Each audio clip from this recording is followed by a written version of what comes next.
네, 큐 하니까 이것도 놀러 가야 되겠네요. 아까 제목을 뭐라고 했습니까? 기이한 도우심은 주님의 은혜입니다. 네, 귀한 도우심은 주님의 은혜입니다. 이거 계속 그냥 놔둘게요.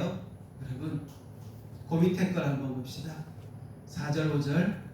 우시아가 그의 아버지 아마샤의 모든 행위대로 여호와 보시기에 정직하게 행하며 하나님의 묵시를 밝게 하는 스가랴가 사는 날에 하나님을 찾았고, 그가 여호와를 찾을 동안에는 하나님이 왜 안 따라해요? 왜 안 읽어? 왜?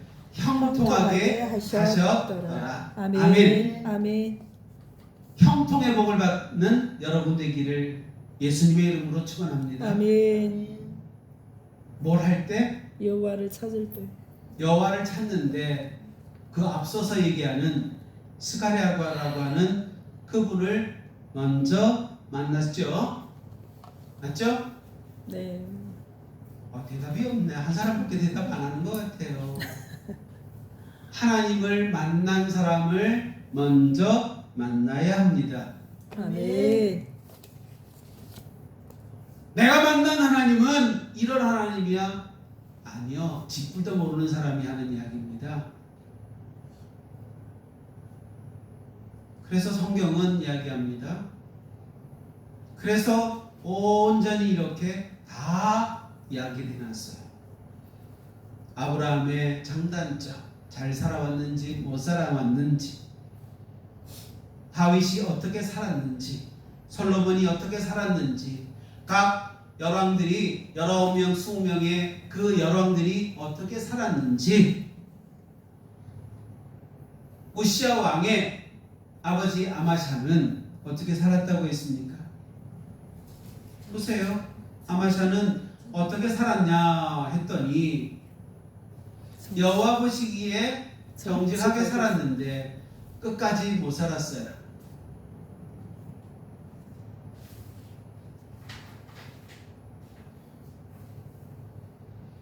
아마샤, 즉 우시아 왕의 아버지는 9대 왕이었고 우시아 왕은 10대 왕입니다.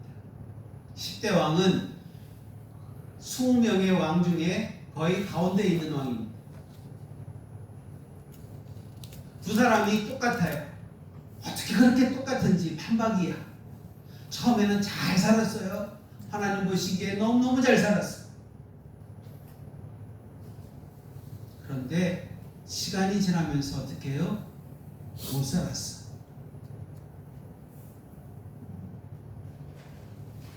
오늘 우시아의 왕에 대한 이야기를 하려고 합니다. 처음에는 누구를 만났다고요? 그가 하나님을 만난 사람을 이제 만났습니다.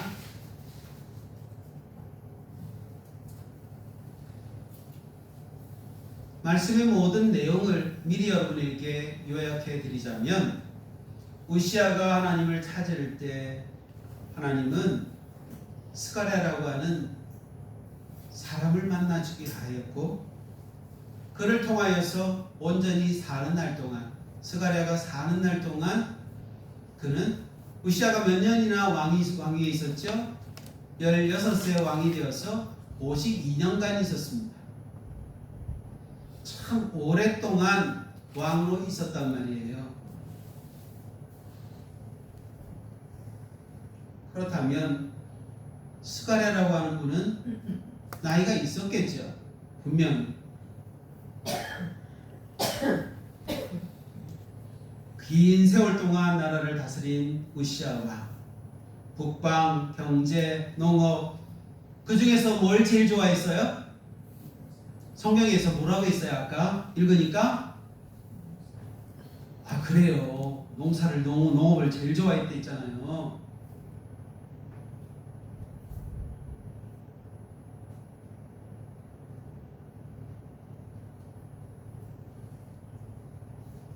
그런데 결론적인 이야기, 마지막이 어딥니까?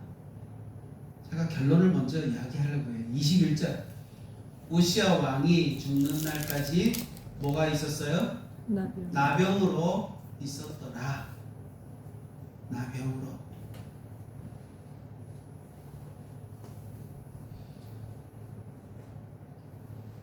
아버지가 그렇게 사니까 아들도 그렇게 살더라.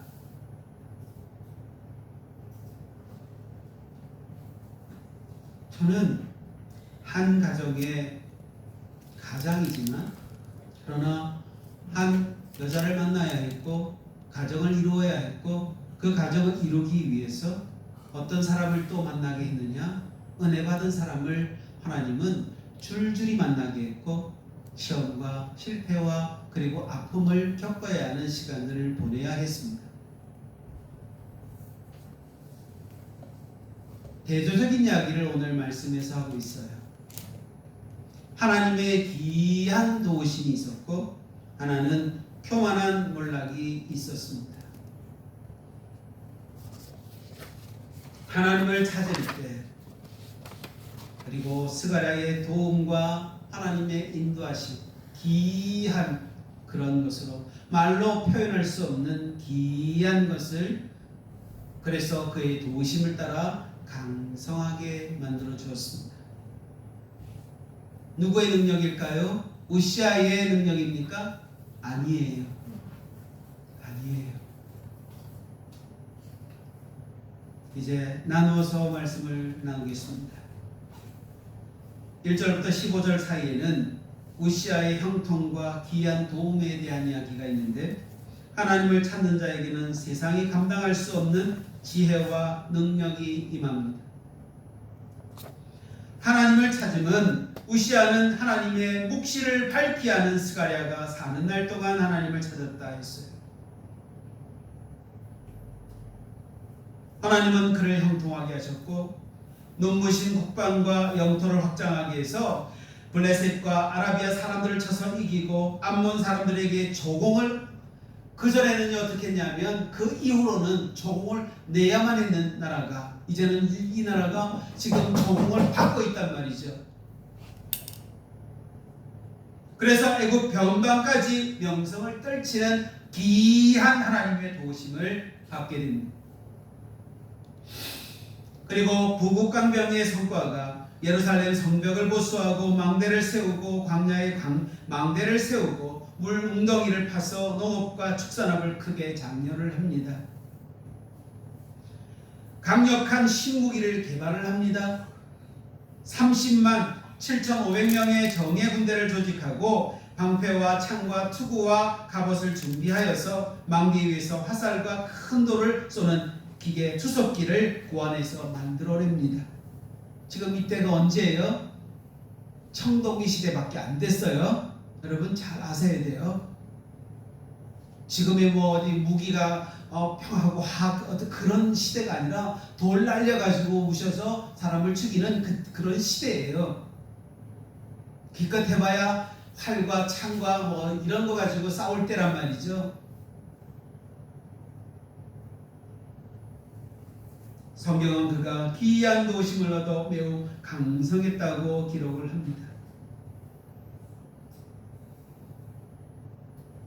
하나님은 우리를 어떻게 하시는 거예요? 형통의 길로 인도하시죠. 하나님을 만났습니까, 여러분? 하나님의 인도하심을 받고 계십니까? 네. 그렇다면 우리는 매일같이 회개해야 됩니다. 우리는 매일같이 주님의 은혜에 그 은혜를 사모하는 자가 되어야 됩니다. 그렇지 못했기 때문에 우시아는 결론에야 말씀을 드려서 나병 환자로 죽게 됩니다. 16절부터 20절을 보세요. 16절에 그가 강성하여짐에 그의 마음이 교만하여 악을 행하여 그의 하나님 여호와께 범죄하되. 범죄는 뭡니까? 교만하면 범죄하는 거예요. 내 마음에 누가 없으면 주님이 안 계시면 교만이 오는 것은 지극히 당연합니다. 내가 했다고 모든 그런 영광을 내게 돌려버리면 그것은 교만이에요. 바로 성공의 독배는 하나님의 거룩한 경계를 무너뜨리는 거예요. 거룩한 그 경계를 무너뜨리는 행위가 된다는 겁니다. 마음이 우시아가 강성해지자 마음이 교만해져서 하나님 여호와께 범죄하는 것. 그는 제사장만이 할 수 있는 뭘 합니까? 분향을 직접 합니다. 누가 했던 행동을 그대로 해요? 사울 왕이 했던 행동을 그대로 합니다. 여호와의 성전에 들어갑니다. 누가만 들어가야 되나요? 그렇죠. 대제사장만 들어가는, 제사장의 직분을 갖는 하는 그런 분이 들어가야 되는데 세상 사람이 들어갔습니다.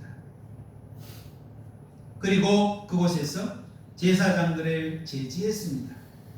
용맹한 제사장 아사랴와 80명의 제사장이 왕을 가로막아 섰는데 외칩니다. 막아서가지고 왕이여! 왕이여! 여호와께 분향하는 일은 왕이 할 바가 아니요 오직 분향하기 위하여 구별함을 받은 아론의 자손 제사장들이 할 바이니 성소에서 나가세요. 나가세요.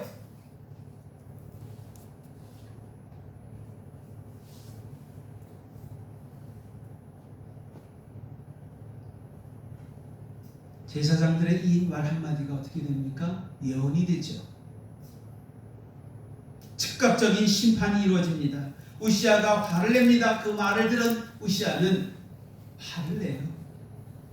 분향하려 할 때에 그의 이마에 무엇이 생겨요? 나병이 발생합니다. 제사장들이 그의 이마를 보고 급히 그를 쫓아냅니다. 이게 바로 죄의 흔적이라는 사실을 왕도 압니다. 그렇기 때문에 본인이 깜짝 놀라가지고 뭘 갑니까? 밖으로 나가죠. 그게 하나님께서 우시아 왕을 쳤다는 그 사실을 그가 인정하기에 나간 것 아니겠어요? 사랑하는 성도 여러분, 21절부터 23절을 여러분 잘 보시기 바랍니다. 경이된 왕의 쓸쓸한 죽음을 주제로 하고 있는 내용이에요. 하나님의 영광을 가로챈 자에게 남는 것은 외로움과 수치뿐입니다. 첫째로 이 땅에서 어떻게 됩니까? 이 땅에서 분리가 되죠.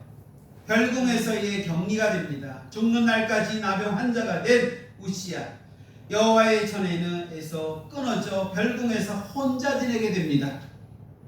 예전에는 왕이었기에 누구예요?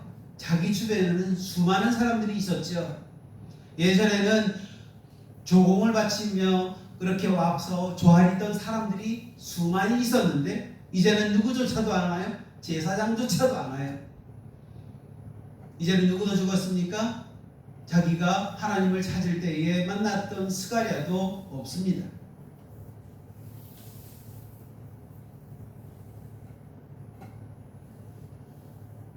그의 아들 요담이 왕궁을 다스리며 백성을 다스리게 되었다. 두 번째로 이 생에서 그랬다면 이제는 어디에요? 죽어서도 열왕의 묘실 외곽에 장사됩니다. 그렇죠. 우시아가 죽자 사람들은 그가 나병 환자라 하여 왕들의 묘실에 들이지 아니하고 그 곁에 땅 왕실 묘지 근처에 장사하게 됩니다.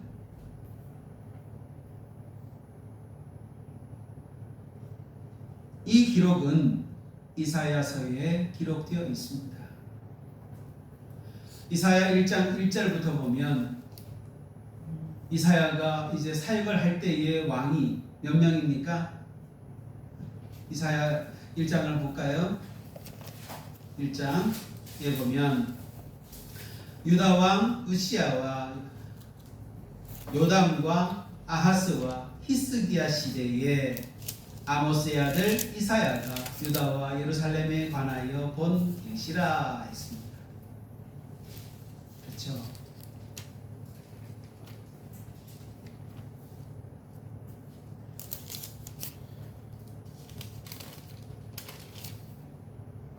자, 오늘 이 제목에 대하여서 이야기하려고 합니다.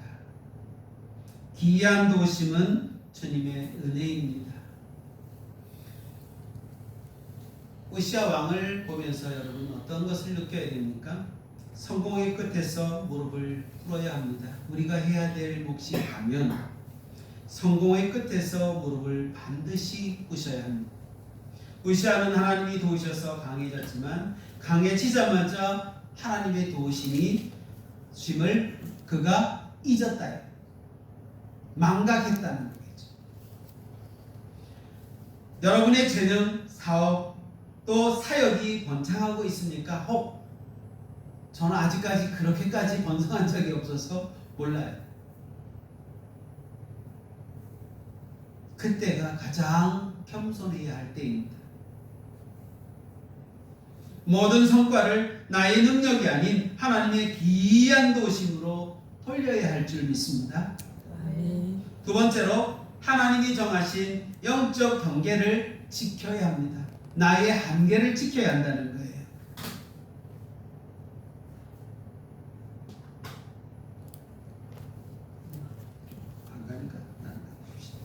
우시아는 정치와 군사뿐 아니라 종교적 권위까지 독점하려고 했죠. 아무리 높은 위치에 있어도 우리가 넘지 말아야 할 선이 있습니다. 그것은 하나님의 영적 권위입니다. 이 거룩한 선을 우리는 반드시 지켜야 합니다. 질서를 무시한 열정은 헌신이 아니라 뭐라고요? 그게 교만이라는 거예요. 주어진 분량 안에서 충성합시다. 아멘. 아까 그랬죠? 인생은 연극이라고. 여러분에게 연극에 맡겨진 역할이 있습니다. 그에게는 어떤 능력이 한계가 주어져 있어요. 연극이기 때문에 능력이 다른 사람보다 출중한 사람은 누구예요? 다른 사람들은요, 총 한 대만, 돌이라도 한 대 맞으면 쓰러져서 없어져 버려 죽었어요. 그런데 주인공은 여기 총도 맞고 저기 총도 맞고 여기 칼도 맞고 다 그런데도 살아납니다. 참 신기해요. 주어진 분량 안에서 충성해야 한다는 이야기는 로마서 12장 6절에 보니까 우리에게 주신 은혜대로 받은 은사가 각각 다른데 혹 예언이면 믿음의 분수대로 가르치는 것은 가르치는 어떤 대로 모든 것을 보다 보니까 믿음의 분수대로 하는 그 내용이 나옵니다. 하나님께서 우리의 믿음의 분량을 보고 이 사람은 이런 역할을 맡겨야 되겠다 싶어서 역할을 주는 것은 누구를 닮으라고요? 주인공을 닮으라고. 여러분은 최종적으로 누구를 닮아야 하는 역할을 여러분에게 부여받았을까요? 그렇죠. 예수님.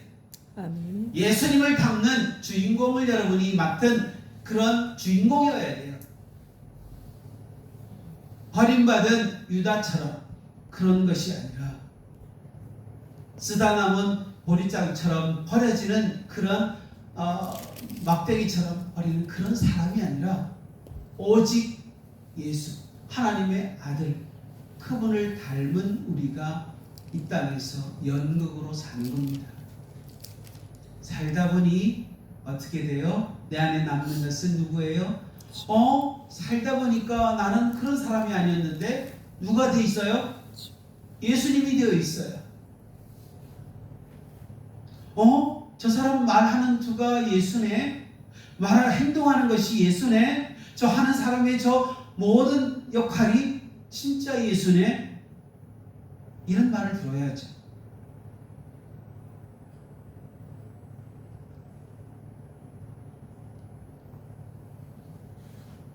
그리고 마지막으로 하나님을 찾을 영적 멘토를 여러분 곁에 꼭 두십시오. 저는 이런 말을 합니다. 목사도 스승이 반드시 있어야 된다. 혼자는 일어설 수가 없습니다. 우시아 왕에게는 누가 있었어요? 스가랴라고 하는 영적 스승이 있었단 말이죠. 우시아는 스가랴가 있는 동안에는 안전했다는 이야기입니다. 저는 스승을 찾으려고 찾는 기간 동안 목회를 안 하고 싶었어요. 그래서 나는 목사 안 되려고 발버둥 쳤을 적도 있어요. 그러다가 주님이 골로 안 가고는 안 되도록 만든 후에, 신학을 마친 후에 그때사 스승을 만나게 됐습니다. 여러분의 영혼이 교만해지기 시작하지 않도록 쓴소리를 해주고 말씀을 권면해줄 영적 멘토, 스승을 여러분이 있다면 여러분은 행복한 사람입니다. 사람의 간섭을 귀찮게 여기지 마시고 그것을 여러분의 나병 심판으로부터 지켜주는 안전장치라고 하는 사실을 여러분이 꼭 기억하시길 부탁합니다. 아멘. 스승은 제자를 어떻게 해요? 끝까지 지킵니다. 그래서 신약에 와서는 뭐라고 합니까? 목자라고 합니다. 요한복음 10장에서 그러잖아요. 선한 목자는 양을 뭐 한다고요? 양을 위해서 죽기도 하고 그를 위해서 어떻게 지키기도 하고 그에게는 뭐예요? 꼴을 넉넉하게 해주는 푸른 초장으로 인도한다고 하잖아요. 목자는 그렇습니다. 여러분의 영원한 목자, 여러분의 스승은 누구냐? 예수님이지만 예수님을 먼저 만난 스승, 사람을, 하나 은혜를 받은 사람을 여러분이 꼭 만나야 됩니다. 그런 사람을 이 땅에 열어두었어요. 그러나 그들이 곧 처음에는 온전히 서다가 우시아 왕처럼 넘어지는 사람이 아니기를 원합니다. 혹 넘어진다고 하면 빨리 벗어나십시오. 벗어나야 돼요. 그래야 내가 살아요. 이제 말씀을 통하여 여러분에게 묻겠습니다. 여러분은 오늘 주님의 기이한 도우심 속에 살고 있습니까? 아멘. 아니면 내 힘으로 이룬 교만한 성 안에 갇혀 살고 있습니까? 하나님은 여러분이 화려한 기계를 고안하고 대군을 더 거느리는 일들보다도 주님의 성소 앞에서 실을 벗고, 누구도 벗었어요? 모세도 벗었고 여호수아도 벗었어요. 실을 벗고 겸손히 엎드리는 예배자가 되기를 우리 하나님은 원하십니다. 오늘 여러분의 이마에 맺힌 교만의 땀방울을 오늘도 씻어내시기를 부탁합니다. 그것은 누구로부터요? 스가랴로부터 우시아는 들었을 때는 형통의 길로 갔지만 그 말을 귀찮아하고 아니야 내 나하고는 상관이 없어라고 그렇게 여겨지면 그는 이미 교만한 성에 갇힌 그런 사람인 거예요. 이 진보에는 뭐 있죠? 옛날에는 교도소라고 하는 그런 곳이 있습니다. 저것을 보면서 우리는 그렇게 살지 말아야지. 저들의 위협 앞에 여러분이 놓여있던 것을 저는 기억해요. 이 나라에서 가장 험악한 사람이 오는 정성 감호소라고 있었어요. 근데 지금은 교화소로죠.